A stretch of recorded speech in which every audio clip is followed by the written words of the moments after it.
Good morning guys, it's another magnificent morning this morning. Got out here, caught the sunrise somewhere back there, beautiful morning. And B-Doggy, we're out here doing our walk, doing our thing, getting ready for the day ahead. And yeah, so last time we spoke, we talked about where we focus is where we go. Today, almost equally important is time traveling and how that relates to stress. I'm Ian Shell and I'm glad to be alive.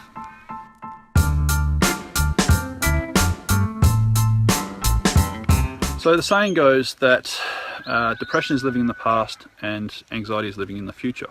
So depression is living in the past. It's wishing that you could go back in time and change something that's either happened to you or that you've done.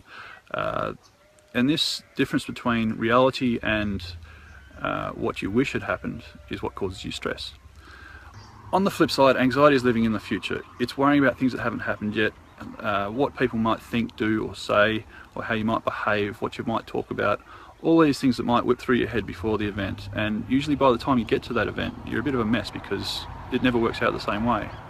So a great way to get around depression and anxiety is to anchor yourself in the current moment, live in the now, focus on a sensation of the body like the breath through the nose, or something in the room, a feature of the other person you're talking to, something to bring you back to this point in time and really anchor yourself there, because as soon as the mind starts to take off and starts to think about all these things that aren't real, that's when your anxiety raises. So bring yourself back to now, calm down and just enjoy the moment for what it is. An example of anxiety which I had to overcome recently was our 20-year high school graduation reunion.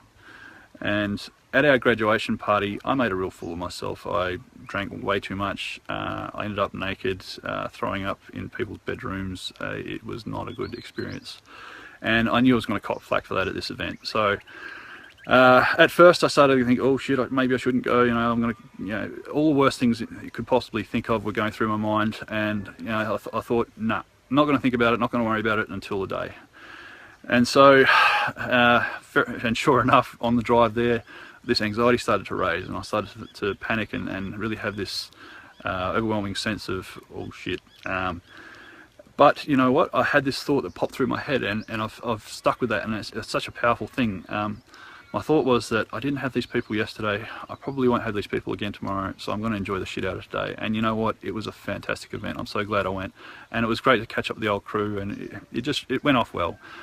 And an interesting side note, I only got ribbed about the nakedness, about the graduation party about 20 or 30 times, so it really wasn't that bad. But it was fun. An example of depression for me was dwelling on sliding doors moments where your life could have clearly taken one of two paths depending on your choice at the time. And it's this dwelling on the past, it's this wishing that you could change things, it's struggling with your past and it's fighting against your past that causes the stress. At that point in time, you did the best you could, and that's all anyone ever does, is the best they can. So just a quick recap, depression is living in the past, anxiety is living in the future, so enjoy the shit out of today and make the most of the opportunities that are in front of you. Your past is gone, learn from it, take all the valuable lessons that you like.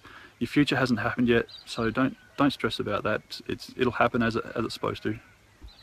Anyway, have a magic day guys, thanks for the likes, shares and love, and I'll talk to you very soon.